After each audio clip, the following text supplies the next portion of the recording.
Hallelujah.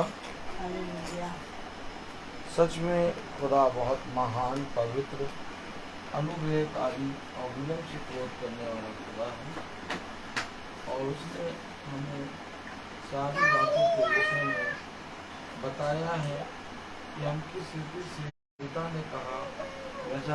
प्यारे भाई बहनों, एक बार फिर पिता ने हमें और आपको ये पवित्र समय, ये दिन दिया कि हम उसके पवित्र वचन में बैठें, उसके वचन को सुनें, उसके वचन से बहुत आयत से सीखने पाएं। तो आइए, इससे पहले कि हम प्रभु के वचन में चलें, मेरा निवेदन है इस घर के सदस्यों से कि इस घर का कोई एक सदस्य प्रार्थना में अगुवाई करे।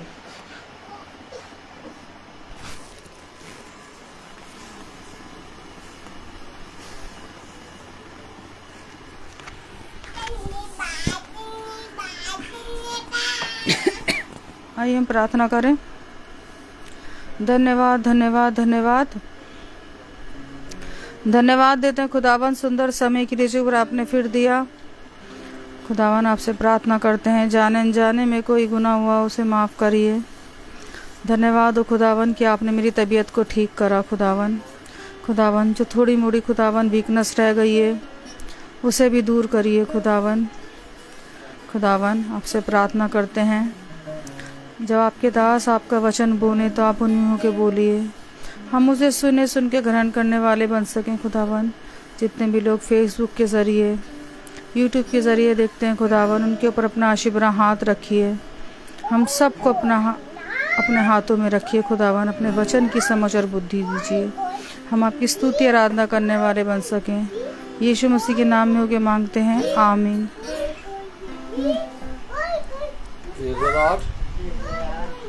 आइए हम एक गीत गाएंगे। गीत कौन सा गाएंगे हम?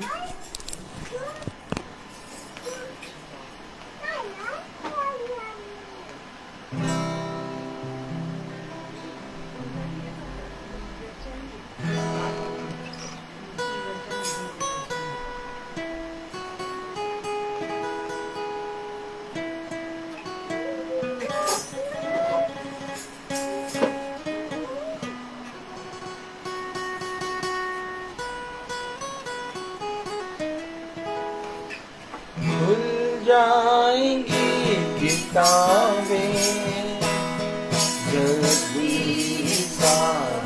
होगा, इंसाफ का तराजू यीशु के हाथ होगा। खुल जाएंगी किताबें, आजा यीशु बुला रहा है, आजा अभी भी मुड़कर यीशु बुला रहा है। वरना याद करें, वरना याद करें, तेरा ही नाश होगा, इंसाफ का तराजू यीशु के हाथ होगा। खुल जाएंगी किताबें, आजा तू कुछ कर रहा है, यीशु वो देखता है जो भी कर रहा है, यीशु वो देखता है। हर पल का तुझको हिसाब, हर पल का तुझको हिसाब देना ही होगा। इंसाफ का तराजू यीशु के हाथ होगा। खुल जाएंगी किताबें,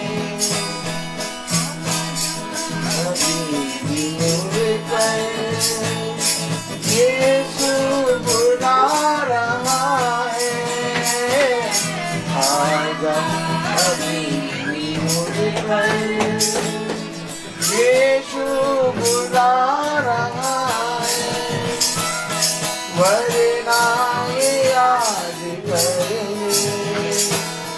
वरना ये याद कर,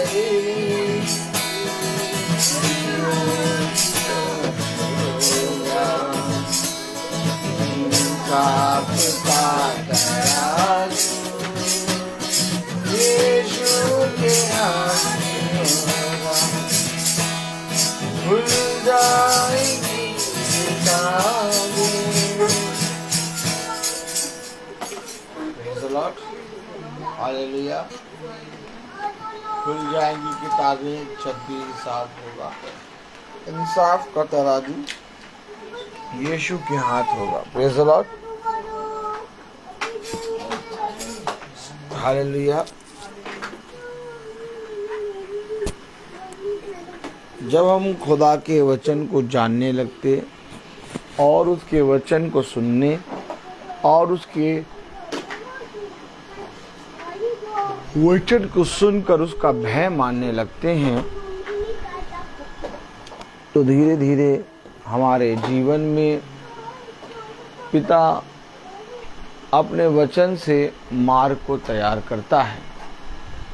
और एक समय होता है जब हम मार्ग पर चलते चलते हम अपने पिता को देखने पाते हैं। मेरे प्यारे भाई बहनों, आज मनुष्य ने अपने जीवन में बहुत सी चीज़ों को अपने जीवन में प्रथम स्थान पे रखा है, लेकिन अपने खुदा को वो अपने जीवन में प्रथम स्थान पे इसलिए नहीं रख पाए क्योंकि आज भी वे प्रार्थना तो करते हैं और बाइबल भी पढ़ते हैं और महासभा को सुनते और देखते भी हैं, लेकिन इसके बावजूद उनका मन उनके निकम्मे कामों में लगा रहता है। ऐसा इसलिए होता है क्योंकि वे यीशु मसीह को जानते नहीं और बिना जाने, बिना समझे, बिना यीशु मसीह के प्रेम के वो यीशु मसीह के पास आते हैं। जब आप यीशु मसीह से प्रेम करते हैं और यीशु मसीह को जानने और उसको अपने जीवन में ग्रहण करने के लिए तैयार रहते हैं, तो आपका जीवन बहुत आयत से बदलने लगता है। आज लोगों ने यीशु मसीह को अपने जीवन में प्रेम और अपने जीवन में अपना चरवाहा करके नियुक्त नहीं किया, बल्कि यीशु मसीह को एक कुछ पाने की चाह में उसे ग्रहण किया है। और ऐसा विश्वास ज़्यादा समय तक नहीं होता, क्योंकि पिता हमें सारी बातों को समझाता है और वो हमें हर एक बात से सिखाता है, क्योंकि वो हमको इसलिए समझाता है कि वो हमें हर एक बात से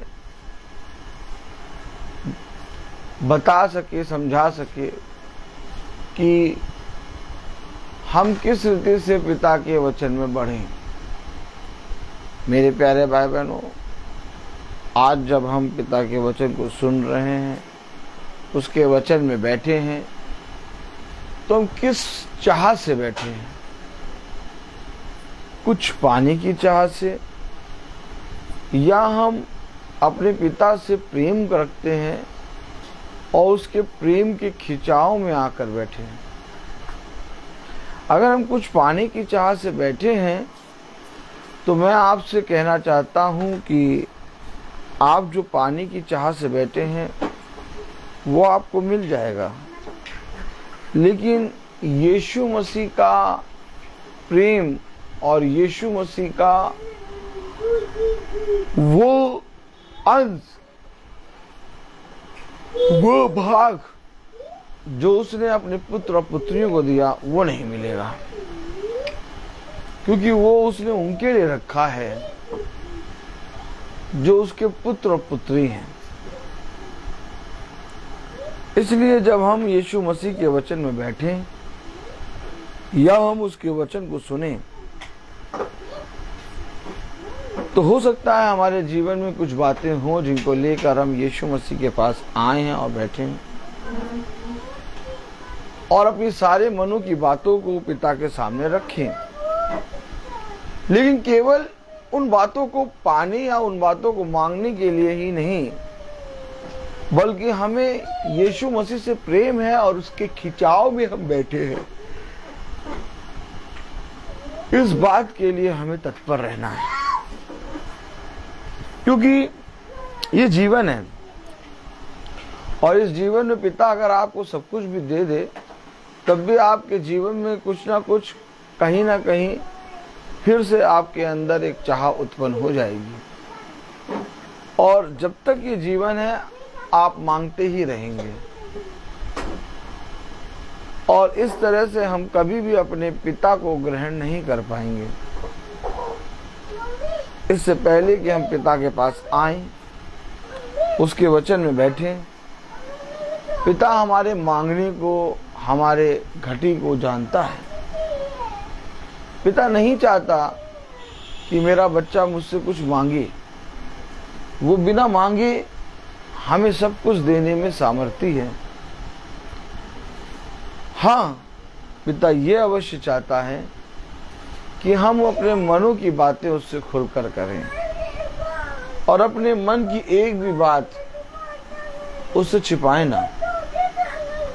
आज पिता ने हमें और आपको एक बार फिर से अपने पवित्र वचन में इकट्ठा किया और जब पिता ने हमें और आपको अपने वचन में इकट्ठा किया है, तो आइए हम सब पिता के वचन को आदर और महिमा देने के लिए अपने स्थानों पे खड़े होंगे और हम निकालेंगे इफिसियों और उसका 5वां अध्याय। इफिसियों उसका 4था अध्याय। इफिसियों 4 और उसकी 27वीं आयत हम सब पढ़ेंगे। इफिसियों 4:27। और ना शैतान को अवसर दो। खुदावन का वचन जो कि पवित्र है, इस पवित्र वचन को खुदा हम निकम्मों को समझने और उस पर चलने की सामर्थ प्रदान करे। आमीन। हम सब अपने स्थानों पर बैठ जाएं। इफिसियों 4:27 में लिखा है, और ना शैतान को अवसर दो। देखिए, एक अवसर है पिता के वचन में बैठने का, एक अवसर है उसके वचन को सुनने का, तो एक अवसर है शैतान को अवसर देने का। आज किसी ने इस बात पे कान नहीं लगाया। हम अपने बहुत से कामों के द्वारा और अपनी बहुत सी चीजों के द्वारा शैतान को अवसर दे देते हैं और शैतान आकर हमारे जीवन में बहुत सा तहस नहस कर देता है, अर्थात तितर बितर कर देता है। शैतान को अवसर कैसे मिलता है? मेरे प्यारे भाई बहनों, हमेशा याद रखिए, वचन में लिखा है, अवसर को बहुमूल्य समझो क्योंकि दिन बुरे हैं। और ये अवसर प्रभु के वचन में हमें मिला है। ठीक ऐसे ही जब हम प्रभु के वचन को नहीं सुनते थे, जब हम प्रभु के वचन को नहीं जानते थे, यह हमारी प्रतिदिन की संगति नहीं थी, तो हमारी प्रतिदिन की संगति ना होने के कारण एक बहुत बड़ा अवसर शैतान के पास हम देते थे और वो बहुत तायत से हमें संसार और संसार की चीजों में उलझा के और उसके लालच में रखता था। लेकिन जब प्रभु यीशु मसीह का वचन आया तो उसने हमें एक अवसर दिया कि हम उसके सत्य को जानें। और जब हम उसके सत्य को जानने लगे तो धीरे धीरे जो अवसर शैतान को मिल रहा था वो बंद होने लगा। अब हम अपने छोटे छोटे कामों में भी अपने यीशु मसीह से पूछकर और हमारे खुदावन यीशु मसीह की क्या इच्छा है हमारे जीवन में, इसको जानने की कोशिश करते हैं। पहले हम ऐसा नहीं करते थे। पहले हम बिना यीशु मसीह से पूछे, बिना बाइबल पढ़े, बिना कुछ करे अपने जीवन में कार्य को करते थे। लेकिन जब पिता ने हमें अवसर दिया, आमीन, जब पिता ने हमें वचन से समझाया तो हम अपने जीवन की सारी बातों को पिता के सामने रखने लगे। और पिता हमें उन सारी बातों के विषय में कि हमें कैसे योजनाओं को करना है और कैसे अपने दिन भर के कामों को करना है और पिता के साथ रह के कैसे करना है, इस बात के लिए सीख देने लगा। और ऐसा करके हम अपने जीवन में पिता के वचन के द्वारा जब बढ़ने लगे तो शैतान का जो अवसर था, जो प्रतिदिन हमारे जीवन में बना रहता था, वो धीरे धीरे खत्म होने लगा। आज भी लेकिन हमारे बहुत से भाई बहन, हमारे लोग शैतान को अवसर दे रहे हैं और प्रतिदिन अवसर दे रहे हैं। और ये सबसे बड़ा अवसर ऐसे देते हैं खुदा की प्रेजेंस से बाहर होकर, खुदा के वचन को ना पढ़कर, खुदा की महासभा या महासभा ही नहीं, पिता के वचन की कोई भी संगति में ना होकर वो अपने जीवन में शैतान को अवसर देते हैं। और इस तरह से शैतान उनके जीवन में बहुत ज़्यादा उथल पुथल कर देता है। कभी कभी ऐसा होता है कि लोगों के घरों में मीटिंग होती है और लोग अपने जीवन में बदलाव होते हुए देखते हैं। और बदलाव होने के बाद और अपने जीवन में बहुत अद्भुत कामों को होने के बाद वे अपने जीवन में मीटिंग को या महासभा को या संगति को वो स्थान नहीं देते और संगति को अपने जीवन में वो कोई भी स्थान नहीं देते। और इस तरह से वो शैतान को अवसर देते हैं और शैतान उनके जीवन में एक बार फिर से वास करने लगता है और मनुष्य ऐसा करके अपना ही नाश कर लेता है। आज मेरे प्यारे भाई बहनों, बहुत तेरे लोग शैतान को अवसर दे रहे हैं अपने जीवन में। और शैतान को अवसर कैसे मिल रहा है? अपने खुदा को जब आप नहीं जानेंगे, अपने खुदा के वचन को और उसके वचन की संगति को आप जब नहीं जानेंगे तो आप शैतान को अवसर दे देंगे। आज मेरे प्यारे भाई बहनों, बहुत ज़रूरी है हमें हमारे अनुग्रह को जानना कि हम पर क्या अनुग्रह हुआ है। हम पर एक बहुत बड़ा अनुग्रह हुआ है और जिस समय हम उस अनुग्रह को जानेंगे उस समय हम अपने पिता के सामने दीन बनेंगे और पिता की संगति में बैठेंगे और उसके वचन को अपने जीवन में ग्रहण करेंगे और इस तरह से हमारे जीवन से शैतान दूर जाएगा।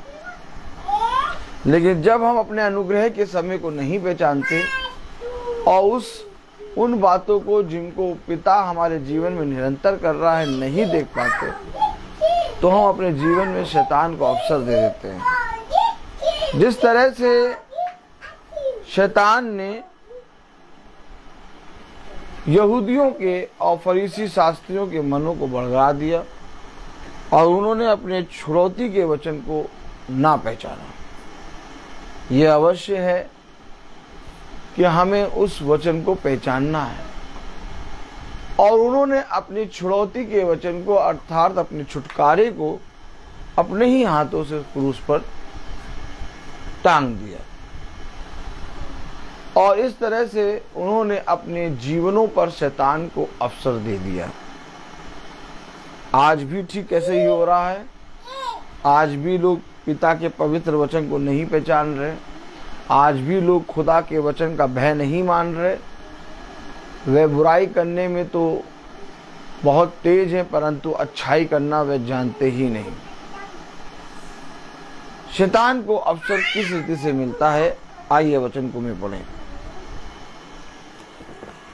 Praise the lord, hallelujah. इफिसियों उसका 4 अध्याय और उसकी 27वीं आयत में लिखा है, और ना शैतान को अवसर दो। 26वीं आयत पढ़ें। चोरी करने वाला, अरे क्या है आपका ध्यान? 26वीं आयत पढ़ें। क्रोध तो करो पर पाप मत करो। देखिए, क्रोध अवसर कैसे मिला? अवसर कैसे मिला? क्रोध। थोड़ी थोड़ी बातों में हमें क्रोध आ जाता है और छोटी छोटी बातों में हम क्रोधित हो जाते हैं। एक सबसे बड़ा कारण है क्रोध। ये एक सबसे बड़ा अवसर है शैतान के लिए। आप वचन पढ़ते हैं, आप महासभा को सुनते हैं, आप वचन में बैठते हैं, आप स्तुति महिमा के गीत गाते हैं, आप भोर में प्रार्थना सभा देखते और सुनते हैं, लेकिन अगर आप क्रोध करते हैं तो एक बहुत बड़ा अवसर आप शैतान को देते हैं। क्योंकि जैसे ही आपने क्रोध करा, आपका वो बीज जो नर्म है, जो दीन है, अर्थात खुदा का स्वभाव अर्थात वचन, आपके क्रोध के कारण वो बीज आपके पास से शैतान चुरा ले जाएगा और बहुत जल्द आपके उन कामों को, उन भंडार को शैतान तहस नहस कर देगा जिसको आपने प्रार्थना और पिता की संगति के द्वारा प्राप्त किया। क्रोध क्या कह रहा है? ऐसा नहीं कि क्रोध ना करो, क्योंकि प्रभु जानता है कि हम मनुष्य हैं और हमें कहीं ना कहीं क्रोध आ जाता है। कह रहा क्रोध तो करो, यानी क्रोध एक ऐसी चीज है जिससे पाप उत्पन्न होता है। आप समझे? शैतान को अवसर मिलता है। अब शैतान को अवसर कैसे मिलता है, आइए देखें। उत्पत्ति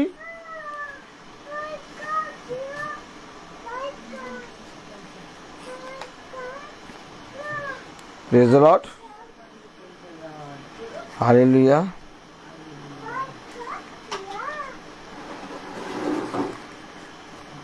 उसका 3 अध्याय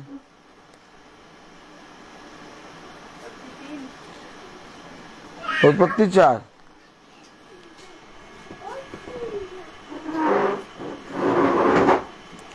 उत्पत्ति 4:5 में पढ़े। परंतु कैन और उसकी भेंट को उसने ग्रहण ना किया। परंतु कैन और उसकी भेंट को खुदा ने ग्रहण नहीं किया। तब कैन अति क्रोधित हुआ। देखिए, क्रोधित हुआ। क्या आया? क्रोध। क्रोध तो करो परंतु पाप मत करो। शैतान को अवसर ना दो। शैतान को अवसर कैसे मिला? जब कैन की भेंट पिता ने स्वीकार नहीं की तो कैन अत्यंत क्रोधित हुआ। क्या हुआ? आपने देखा क्या हुआ? अति क्रोधित हुआ। अब ये क्रोध कैन को कहां ले गया? एक श्राप की ओर। हम और आप क्रोध करते हैं। हमसे हमारी पत्नी थोड़ी सा बोल देती है तो हमें क्रोधित हो जाते हैं, क्रोध करने लगते हैं। हम अपने पिता से बात करते समय क्रोधित हो जाते हैं। हम पल पल में क्रोधित होते हैं। अगर आप वचन को, महासभा को सुन रहे हैं और प्रतिदिन वचन को पढ़ रहे हैं, स्तुति महिमा के गीत गा रहे हैं और आप थोड़ी थोड़ी देर में क्रोधित हो रहे हैं, तो ये स्वभाव खुदा का नहीं है। हाँ, क्रोध आता है, लेकिन ये क्रोध बहुत कम आए और एक समय ऐसा हो कि क्रोध आना बंद हो जाए। आप अगर कहें कि मैं वचन को रोज सुनता हूँ, आप अगर कहें कि मैं प्रार्थना रोज करता हूँ, आप अगर कहें कि मैं स्तुति महिमा के गीत गाता हूँ, परंतु आप प्रतिदिन क्रोधित रहो और छोटी छोटी बातों में क्रोध आप कर रहे हैं, तो आपका कैरेक्टर पिता के वचन से नहीं मिल रहा। क्योंकि जब पिता ने केन की भेंट अस्वीकार करी तो केन ने ये जानना नहीं चाहा कि खुदा ने मेरी भेंट अस्वीकार क्यों करी, बल्कि केन क्रोधित हुआ। ठीक इसी तरीके से हम ये नहीं जानना चाहते हैं कि किसी भाई या बहन ने मेरे से ऐसा क्यों कहा, लेकिन हम उनकी बातों को सुनकर क्रोधित हो जाते हैं। देखिए, समझिए, आप जब क्रोधित होते हैं तो आप ये नहीं जानना चाहते कि उसने मुझसे ऐसा क्यों कहा या ऐसी बात वो क्यों कर रहा है, आप उसकी बात सुनकर क्रोधित हो जाते हैं। अगर केन की भेंट पिता ने स्वीकार नहीं की तो केन को पिता से पूछना चाहिए मेरी भेंट स्वीकार क्यों नहीं हुई, और केन को पिता के सामने दीन बनना चाहिए।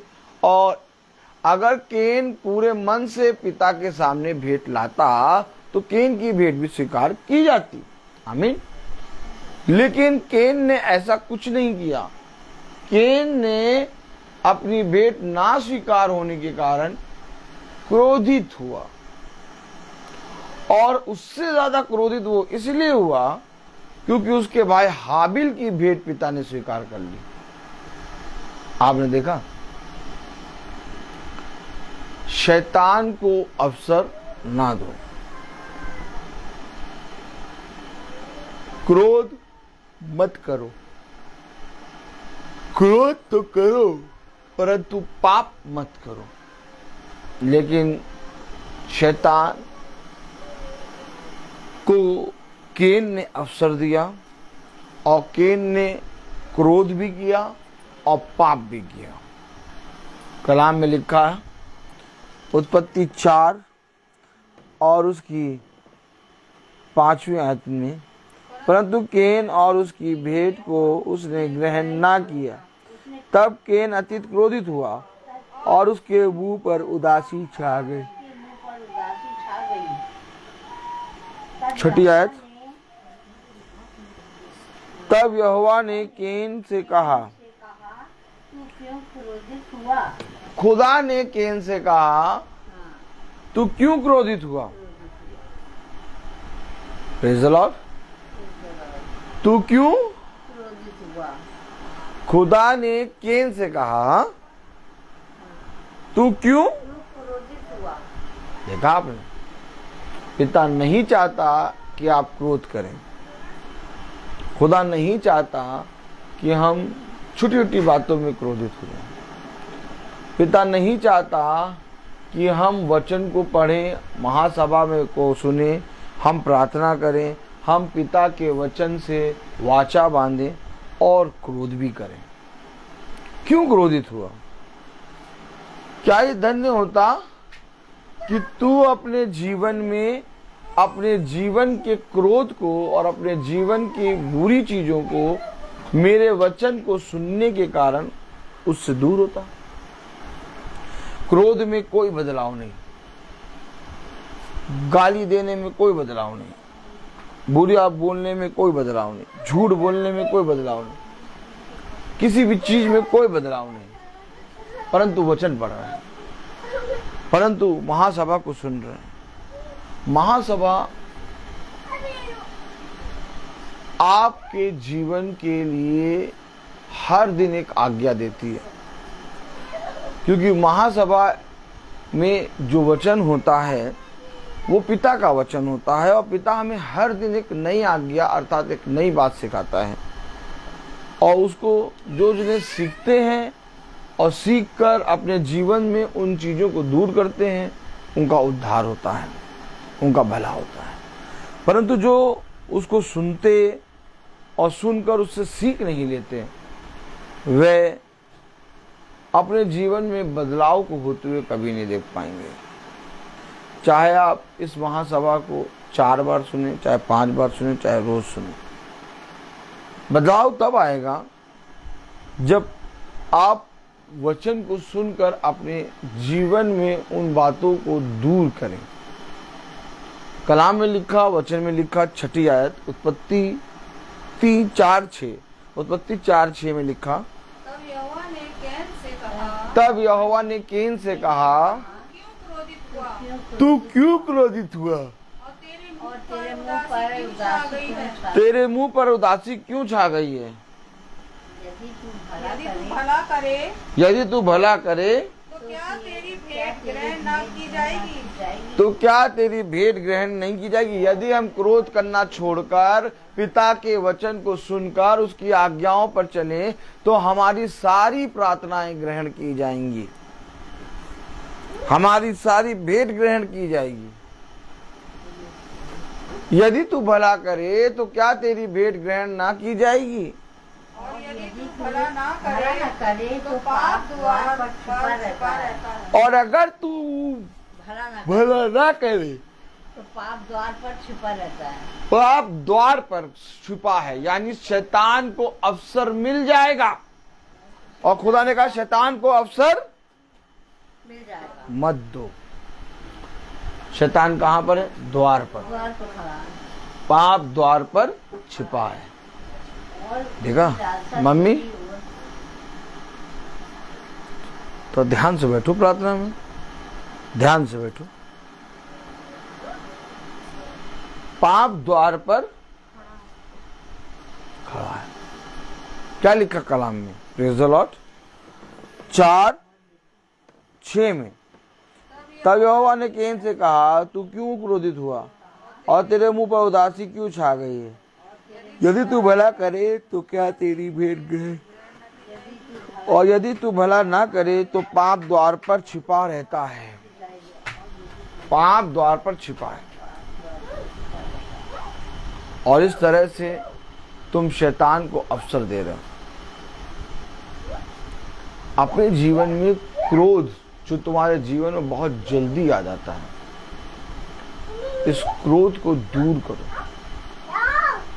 और अगर तुम पिता के वचन में बने रहोगे और पिता के वचन से सीखोगे और सचमुच पिता के वचन को ग्रहण करोगे तो एक दिन तुम्हारे जीवन में तुम देखोगे क्रोध का आना बंद हो जाएगा। ये क्रोध हमारे जीवन में क्यों आता है? क्रोध केवल इसलिए आता कि पाप को जन्म दे।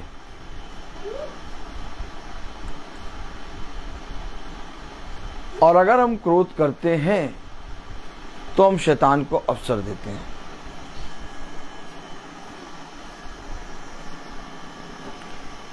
कैन, हाबिल दोनों भाई, लेकिन जो द्वार पर छिपा है शैतान, उसको कैन ने अवसर दे दिया।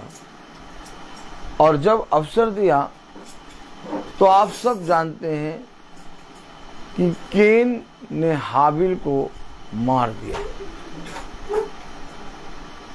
अपने ही भाई को, और उसको मारकर एक श्राप का उसके जीवन में आ गया। आज मेरे और आपके जीवन में पिता ने अपने वचन को दिया है और हम और आप पिता के वचन को सुन रहे हैं, लेकिन शैतान द्वार पर छिपा है और वो अवसर की खोज में है। और अगर हम क्रोध करते हैं तो क्रोध करने के कारण शैतान को अपने द्वार के भीतर आने की आज्ञा दे देते हैं। थोड़ा रुक जाइए। अगर आपके जीवन तो आप पिता के वचन के और निकट आइए और इतने समीप आ जाइए कि क्रोध को कहीं पर भी स्थान ना मिले। जब आपका मन पिता के वचन से भरा रहेगा, जब आपके मन में सदा भले वचन आते रहेंगे और आप हर एक बात में भलाई को करते रहेंगे, तो आपके जीवन से क्रोध दूर चला जाएगा। और वे जो क्रोधित होते हैं उनके क्रोध को भी आप बहुत आयत से शांत करने और दूर करने के लिए तत्पर होंगे। मेरे प्यारे भाई बहनों, कलाम में लिखा, वचन में लिखा, इफिसियों 4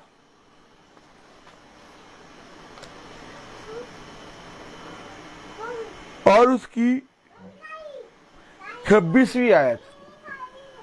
क्रोध तो करो पर पाप मत करो, सूर्य अस्त होने तक तुम्हारा क्रोध ना रहे। सूर्य अस्त होने तक तुम्हारा क्रोध ना रहे। क्रोध तो करो पर पाप मत करो। सूर्य अस्त होने तक तुम्हारा क्रोध ना रहे। जिससे भी क्रोधित हो, जिससे भी तुमने अपने मन में क्रोध करके रखा है, जाओ और जाकर उसको क्षमा करो। हर एक जने को अपने जीवन से क्षमा करो। खुदा के वचन में बढ़ते जाओ, उसके वचन में स्थिर रहो। क्रोध तो करो पर सूर्य अस्त होने तक तुम्हारा क्रोध शांत हो जाए, और पाप मत करो।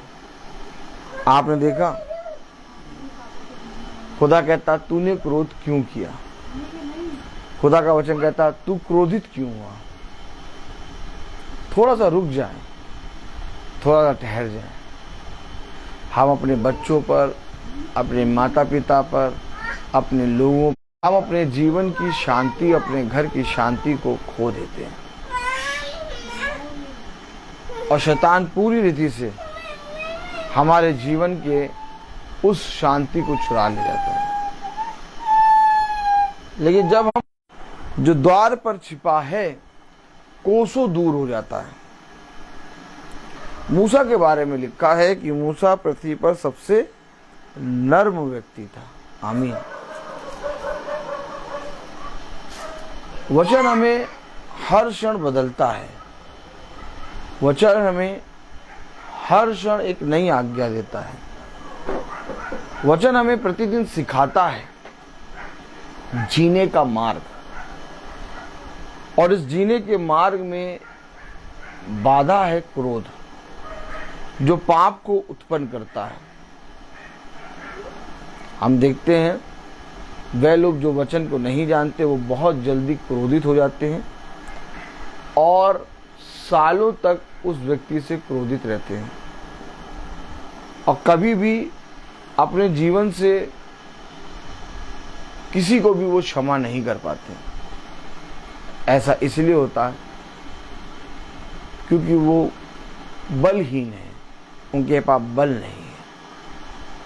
लेकिन एक मसीही, एक खुदा का जन बड़ी जल्दी लोगों को क्षमा कर देता है और उनके पापों को स्मरण तक नहीं करता है। आज हम और आप वचन को सुन जरूर रहे हैं, आज हम और आप प्रार्थना में बैठे जरूर हैं, आज हम और आप महासभा को प्रतिदिन सुन जरूर रहे हैं, लेकिन मेरे और आपका कैरेक्टर ना बदले और मेरे और आपके जीवन में वो क्रोध लोगों को दिखाई दे, तो हम कैसे पिता के पुत्र पुत्री ठहराए जाएंगे? आदर और महिमा ऐसा तो नहीं कि नहीं मिल रहा। कलाम में लिखा है, इफिसियों उसका 4 अध्याय और उसकी 31वीं आयत, सब प्रकार की कड़वाहट और प्रकोप और क्रोध और कलह और निंदा सब की जाए। आप अपने जीवन से इन सारी चीजों को दूर करना चाहते हैं? आप अपने जीवन से इन बातों को दूर करना चाहते हैं? तो इससे पहले कि आप इन बातों से अपने जीवन को दूर करें, आप पिता की आत्मा में स्थिर हों। आप पिता की आत्मा में चलें, आप शैतान को अवसर ना दें। आप अपने घर के द्वार पर बैठे हुए शैतान को अपने जीवन से दूर। हम अपने जीवन में पिता को आदर और महिमा नहीं देते तो शैतान को अवसर मिलता है, और शैतान अवसर पाकर हमें क्रोध दिलाता, और क्रोध से पाप उत्पन्न होता, और पाप के कारण हम एक बार फिर से शैतान के चुंगल में आ जाते हैं। आप बहुत तेरे भाई बहन इस क्रोध के कारण अपने पिता के फलों को खो रहे हैं, और पिता के वचन से सीखना है। क्योंकि मेरे प्यारे भाई बहनों, खुदा हमें हमारे क्रोध से, हमारी जलजलाहट से, हमारी निंदा से दूर करना चाहता है। कलाम में लिखा है इफिसियों उसका 4 अध्याय और उसकी 31वीं आयत में, सब प्रकार की कड़वाहट और प्रकोप और क्रोध और कलह और निंदा सब बैर भाव समेत तुमसे दूर की जाए। कलह, घर में कलह ना मचाएं, क्रोध ना हो। अगर कोई क्रोधित है तो थोड़ी देर के लिए उससे बात ना करें। पिता से मन ही मन प्रार्थना करें कि प्रभु हमारी पत्नी, हमारे पति, हमारे घर के सदस्यों के क्रोध को दूर कर, कलह ना करें। कलाम में लिखा, सब प्रकार की कड़वाहट और प्रकोप और क्रोध और कलह और निंदा और बैर भाव समेत तुमसे दूर की जाए। और जब तक ये सारी चीज़ें हमसे दूर नहीं होंगी, हमारा लाभ प्रभु के वचन में बैठना, उसकी महासभा को सुनना, उसके वचन में कान लगाना, आयतों को पढ़ना, स्तुति महिमा के गीत गाना, लेकिन ये सारी चीज़ें हमारे जीवन में बनी रहेंगी तो हम कभी भी पिता के पुत्र पुत्री नहीं कहलाएंगे। ये अवश्य है कि ये कलह, ये निंदा, ये कड़वाहट, ये बैर भाव, ये क्रोध तुमसे दूर की जाए। और जब तक ये चीज़ें हमसे दूर नहीं होंगी तब तक हमारा वचन को सुनना व्यर्थ हो जाएगा। क्योंकि जो कुछ तुमको मिला है उसे थामो, और जो अंत समय तक थामे रहेगा उसका ही भला होगा। आज हमें एक युद्ध में पिता ने रखा है, और ये युद्ध पिता का है जो जीता जा चुका है।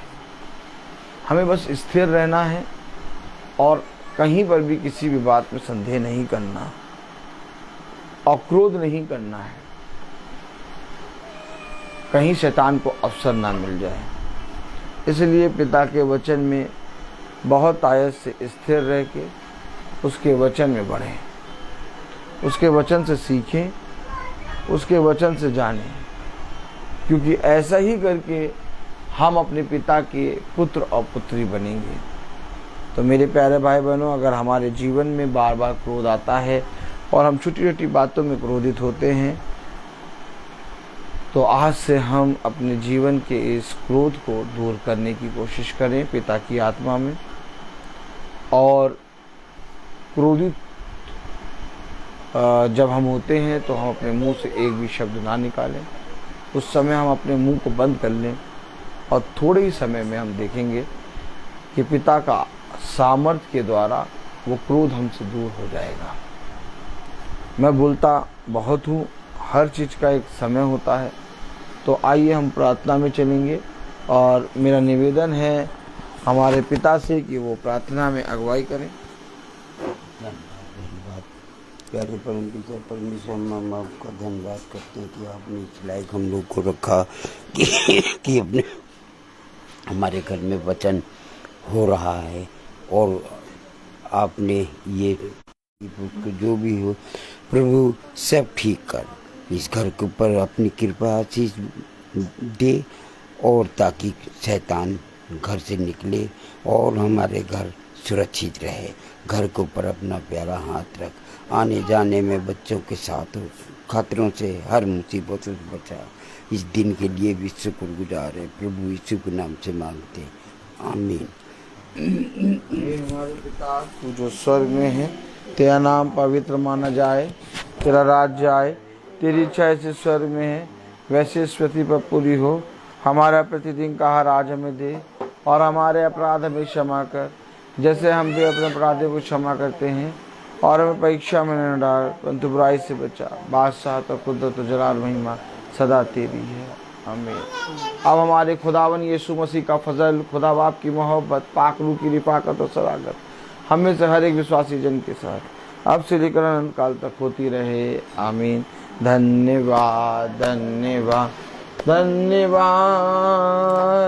सारी आशीषों के सोते धन्यवाद, पर से हालेलुया धन्यवाद धन्यवाद धन्यवाद।